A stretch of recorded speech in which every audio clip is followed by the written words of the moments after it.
So Bernie Sanders went on CNN, and he ends up taking a shot here at Chuck Schumer, which I thoroughly enjoyed. So let's dig in. He talks about a bunch of different stuff. Let's get it. In the way that President Trump says they should be today? No. Look, Caitlin, I think one of the great political crises we face is we really don't appreciate the pain that ordinary people are feeling. You are living ostensibly in the richest country in the history of the world. 60% of people are living paycheck to paycheck, living under extraordinary stress, trying to put food on the table, pay their rent, worried what happens if their landlord raises the rent, worried what happens if somebody gets sick and they can't afford to go to the doctor. That is the reality in the richest country on earth for 60% of our people. Not to mention that we have the highest rate of childhood poverty of almost any major country, and too many of our seniors are living in poverty. That is the economic reality. And it's a reality that Trump is in the process of making even worse. So when I go around the country, what I'm trying to do is rally the American people to say, yes, of course, we've got to stand up to the horrific policies of Trump. But in addition to that, we need a political movement which is going to stand with the working class of this country and take on the oligarchs and create an economy that works for all of us, not just Elon Musk and his friends. Gee, I wonder why this guy consistently ranks as the most popular senator in the entire country in poll after poll after poll. It's hard to tell. Could it be because he actually gives a shit about people and wants to improve the country and make their lives better? They don't have the breathing room that the White House seems to be saying, you got to give us a little grace here. They really don't. And, it's a bit arrogant to say, well, kids may have a smaller number of toys and the price may go up a little bit. I think billionaires like Trump and Musk do not have a clue about what it means for a working class family trying to buy presents for the kids or to take care of the basic necessities of life. I think it's an incredible arrogance and ignorance on the part of these people who have so much wealth and so much money. It's so true. And as I pointed out to you guys, we've had massive inflation in this country for housing, healthcare, and education. Three staples that are, everybody needs those things, right? Massive inflation there. Pricing a lot of people out of the market, especially when it comes to housing. And the one thing that held this country together was that at least for consumer goods, they were cheap and affordable, right? So you can go to Walmart and buy a whole bunch of shit and it's reasonable price. Well, now Trump's doing nothing to improve healthcare and housing and education. It's getting worse. And also, there's going to be no cheap consumer goods. That prices are going to skyrocket. Shelves are going to be empty. People are going to get laid off.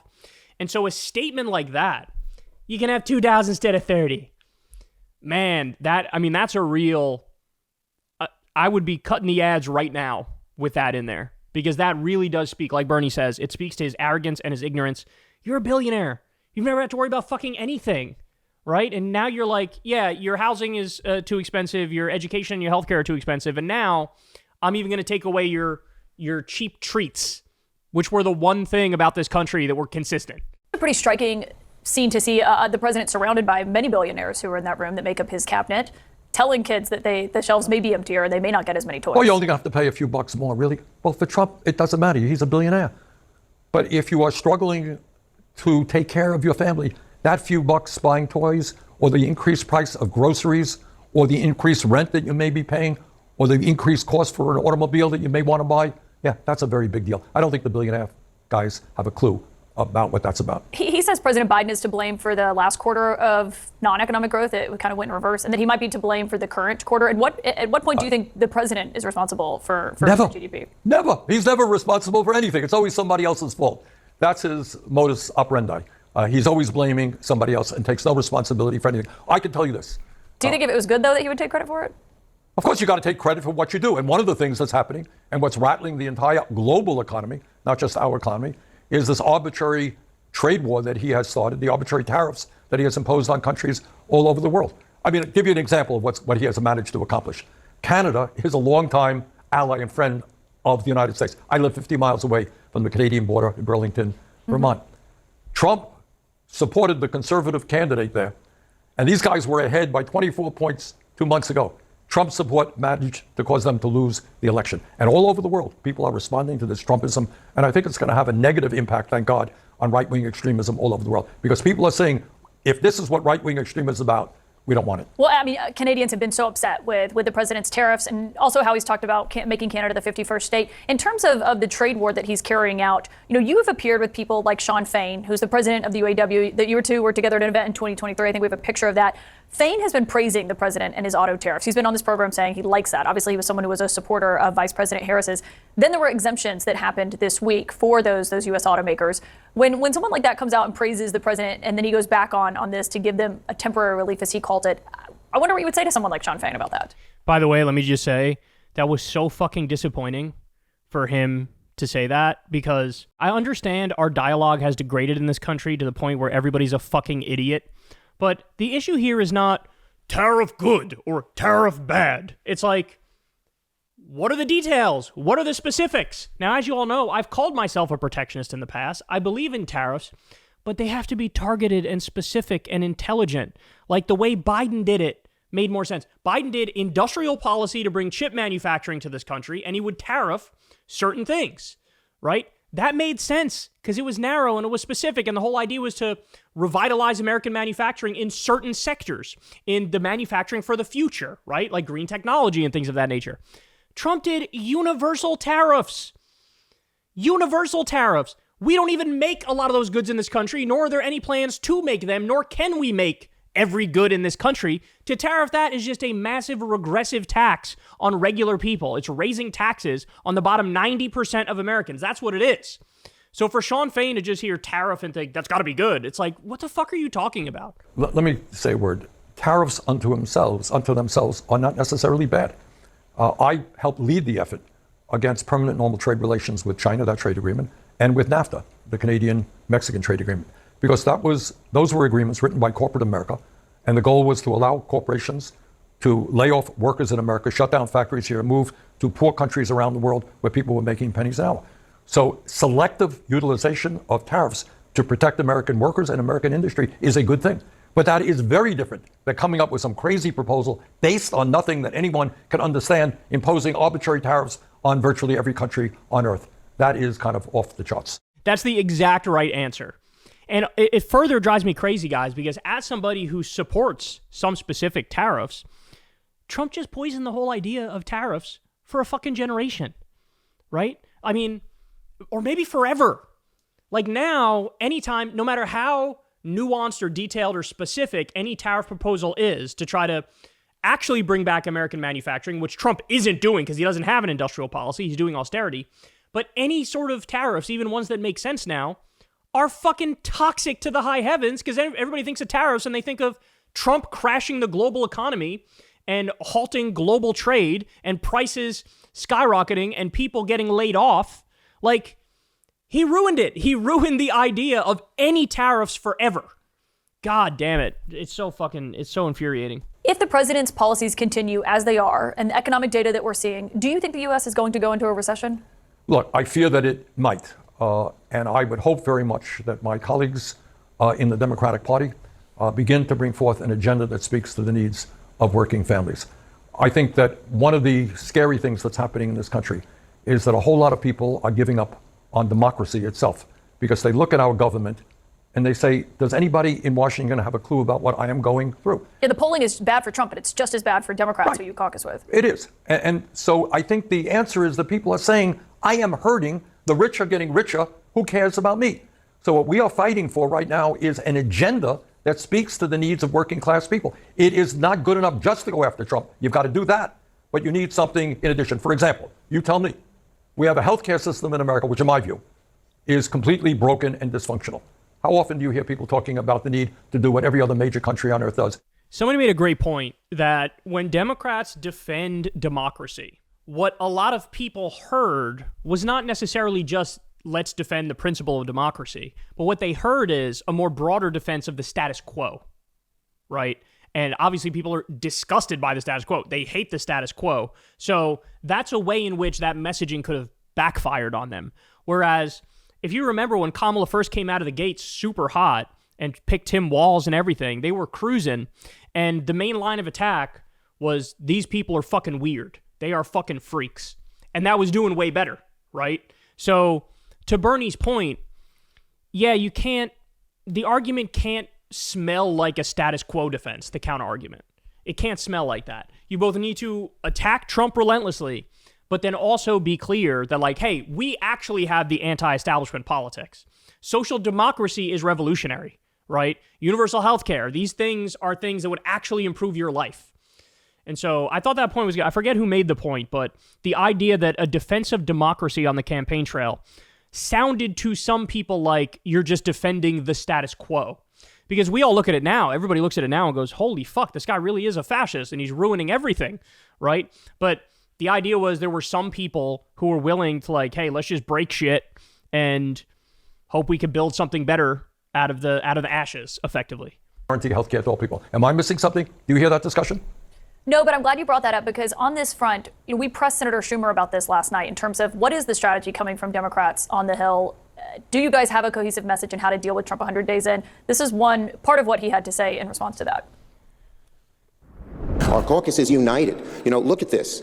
The Republicans on this upcoming reconciliation bill, which sets the funding for the whole government, they're fighting with each other. Compare that to the Democrats. We're totally united. We're totally united in my caucus. That's such a lie. It's such a lie to say Democrats are fully united. Chuck Schumer handpicked Alyssa Slotkin to be the rising star and respond to Trump's State of the Union address. Alyssa Slotkin voted for 8 of Trump's cabinet picks. She voted for the Laken Riley Act, which destroyed due process for immigrants. She is a former CIA official. She was a former national security official in the Bush administration. You know, the guy who did illegal wars and torture? The idea, we're united. No, you're not. The leaders in your party are Bernie Sanders and AOC. If you were united, all of you would be following suit. You would all be agreeing with them. You would all be using their arguments. You'd all be talking about oligarchy. That's the path. But only some of the people in the party actually want to fight and actually want to argue for social democracy. And others are quite comfortable with semi-agreeing with Trump and effectively defending the status quo. So to you guys, it's just a messaging problem. No, it's also a substantive problem. They're not united. They're united when everybody realizes the path forward is the Bernie Sanders, AOC, Jasmine Crockett, Maxwell Frost. When people realize that's the way forward, that's when you'll be united. Because I got news for you. Alyssa Slotkin's bullshit ain't cutting it anymore. It doesn't matter how many glowing profiles you give her in some shitty magazine that nobody reads. You ain't gonna, it's not happening, bro. It's not happening. Black right now is a vision for the future. I'm assuming I think that last guy was right. Not the other guy, but the guy was on last. So, it's not surprising. You believe you're right and Senator Schumer's wrong here. You need an agenda. Did you hear it? United around what? Are we united around guaranteeing health care to all people? I'm proud, by the way, that the Democrats supported an amendment that I offered to raise the minimum wage to $17 an hour. That's a start. Are we united in tackling a corrupt campaign finance system? Now, you tell me, you're an observer of these things. How do you deal with politics in America without understanding that billionaires play an enormously destructive role in both political parties? Well, and you've been on this oligarchy tour, fighting the oligarchs across the United States. I'm going to show you the crowds in a moment because I want to get to that. But Senator Alyssa Slotkin, a Democrat who's new to the Senate, said that she doesn't think that that's helpful, that that's a good tactic for people like you to be using. James Carville was saying, people like AOC and Bernie, they're not winning elections. I do wonder what you make of that, because it is a real question. Well, look, that is part of the old Democratic establishment. I need to point out that this is the first time in my lifetime that the feeling among the Democratic base is more with Bernie and AOC versus the old guard, right? I remember, I'm sure you guys do too, if you're old enough, the trench wars of 2016, Hillary Clinton versus Bernie Sanders in the primary. Bernie had a lot of grassroots enthusiasm and support, and, people like me were on board. But certainly, the media was not. The MSNBC types more took Hillary's side than Bernie's side, right? But this time, and Biden versus Bernie, it was, again, a very similar thing. You had basically the entire Democratic establishment and the entire media ecosystem was more behind Biden than they were behind Bernie, right? This is really the first time where I don't even think it's close, where you have the grassroots that are going, Bernie and AOC. We don't want Alyssa Slotkin. We want Bernie and AOC, right? But then you also now have, he's having this conversation on CNN right now. Alyssa Slotkin ain't on CNN right now. So he's, the CNN audience is hearing this, agreeing more with this. MSNBC, shit, you turn it on over there, these motherfuckers sound like me oftentimes. They're over there being like, yeah, Trump's a fascist and he's destroying due process. And so for the first time in my life, you have the left-wing argument is actually winning at every level. The base and the media, right? And so that's different, bro. That's different. It doesn't feel like they could shove down our throats whoever they want to shove. In the era of Trump going full fascist and us witnessing a robber baron coup, I think people just intuitively get it, that the same old is not going to fucking cut it, you know? You need real fighters who are about that life. And you need people who actually will deliver on like social democracy, clean up the corruption and things of that nature. And so it's a sea change, and I feel it, and I know everybody else feels it too. And they are interested in winning elections, which is very, very important. But in my view, you can't win elections unless you have something to say to the vast majority of the people in this country. I do not think that Donald Trump won the election because he promised tax breaks to billionaires and to cut Medicaid and nutrition and education. That's not why he won the election. He won the election because a lot of people are saying, who is going to do anything? And Trump comes along, I'm going to smash the system. People say, yeah, well, I'll take a chance, better than nothing. What the Democrats need to do right now is to have the courage to take on the very powerful special interests who, to a large degree, control the political process and the legislative process in the United States. Let me add one thing to what Bernie says, because I think this is really important. Bernie is fundamentally correct that it is the 1% versus the 99%, right? The working class versus the owner class. Class conflict, that's 100% true. I'm on board completely with that. And that's the core of his message. And that's one of the reasons why he resonates so much and he's so crucial in this moment. He's totally right about that. But he does miss one other piece of it, which I think is just as important, which is it's not just the 99% versus the 1%. It's also what I'll call the 75% versus the 25%. The 25%, that is Trump's absolute bare minimum floor. And those are the people who will never abandon him no matter what. It doesn't matter if he wakes up tomorrow and nukes Greenland. They would still support him. That 25% are just fascist. That's what I need everybody to understand. That 25% are just fascist. They're not going to change their minds. They're not going to get better. They're not going to be convinced by a convincing string of words you end up putting together. So it is both the 1% versus the 99%, but it's also the 75% versus the 25%, because that 25% is going gonzo. They're TFG. You're never going to get them, but we can get the other 75%, right? We can get the leftists make up the base, but there's also the liberals. They're going to agree with us fundamentally. The centrists are going to agree with us. And even those really disaffected Republicans who are disgusted by everything Trump is doing because he's ripping up the Constitution, even they're going to agree. But that other piece is important, right? I don't want people to be misled into believing that like everybody who voted for Trump can be saved. No, no. About 50% of the Republican base, or about 25% of the country, is cooked, bro. They're cooked. And I think it's important to let everybody know, no, that is the enemy ideology. And I'm very comfortable saying that, and I'm very comfortable up front letting everybody know we are going to fight them every step of the way, because these are the people who are cheerleading the deportation of an innocent man to a concentration camp. These are the people who are happy when a woman gets arrested immediately after she gave birth. These are the people that are cheerleading Trump taking over Greenland by force. These are the people who are happy about Trump saying we're going to take Gaza, we're going to own Gaza. These are the people that are happy after Trump signs an executive order that raises drug prices on day one. They're happy when Trump says no more anti-corruption rules for my cabinet. We have to be clear about who the villain is. The villain are both, it's the billionaires, it's the corruption, it's the multinational corporations, but it also is the fascists. It just is. Trump says he won't cut Medicaid. We'll see what Republicans do on the Hill. Trump was in Warren, Michigan last night. You were just there not long ago. Yeah. And last night when Trump was in Warren, he made a point about crowd sizes between the two of you. And you know, when they say that Bernie's probably the best they have. By the way, he's about 7 years older than me, more 8 years older. That's a lie. He's 4 years older. It's like he is constitutionally incapable of telling the truth. It's amazing. Like he's been saying all the time, I won young people by 36 points. No, he didn't. One Tufts University study said that Kamala won by 4 points among young people, but the exit poll said Kamala won by between 11 and 13 points among young people. There's no poll, there's no number, there's no study, there's no nothing that says he won by 36, but he just says it. This is a man who just says shit. One thing I got to give him credit, he's a lunatic, but he's still pretty sharp. And he's going around with AOC +3, you know, the +3 follow him. They hang on for little bits. They hang on for nuggets. And they get crowds. They say, our crowds are so much bigger than their crowds. Their crowds are small. If I ever had a crowd like their biggest crowd. It's afraid.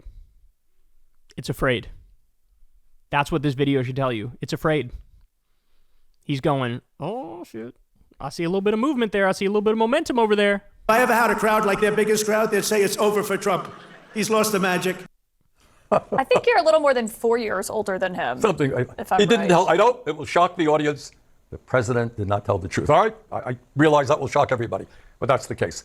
And in terms of the, not that we want to get into crowd size, why would anyone want to do that? We had twice the turnout in Warren than he had the other night. Factual.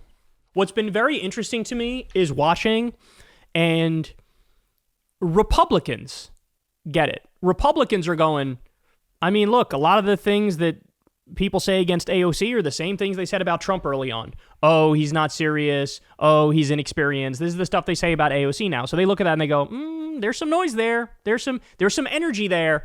The people who don't get it are actually the Democratic consultants, the Democratic staffers, the people who are professional losers who hop from campaign to campaign after losing and losing and losing. Those are the ones who are like, AOC, ridiculous. Okay, well, the Republicans seem to get it more than you do, right? Now, by the way, I think they are the type to secretly wish, too, like, I really hope she's our opponent because we don't even take her seriously. Okay, good luck with that. Good luck with that. Famous last words. That's exactly what the Hillary people said about Trump, right? The Pied Piper strategy is what it was called. The Democrats tried to bolster Trump in 2016 thinking, oh, if he's the candidate, we'll easily beat him. Then they lost, right? And so I think it's a similar thing just on the other side now that they secretly, they know there's energy there, but they do want AOC because they think she's more unserious. But this is the moment, bro. This is the I don't think people really get what truly is happening in this country and among the Democratic base, right? They are waking up at a record pace. I've never seen anything like it. And so these crowds are only going to get bigger and bigger and bigger, and they're already beating Trump's crowds. Hey, y'all, do me a favor and like and subscribe. It helps out big time in the algorithm. Click the bell as well for notifications when videos drop, and watch that video on screen right now. You know you want to.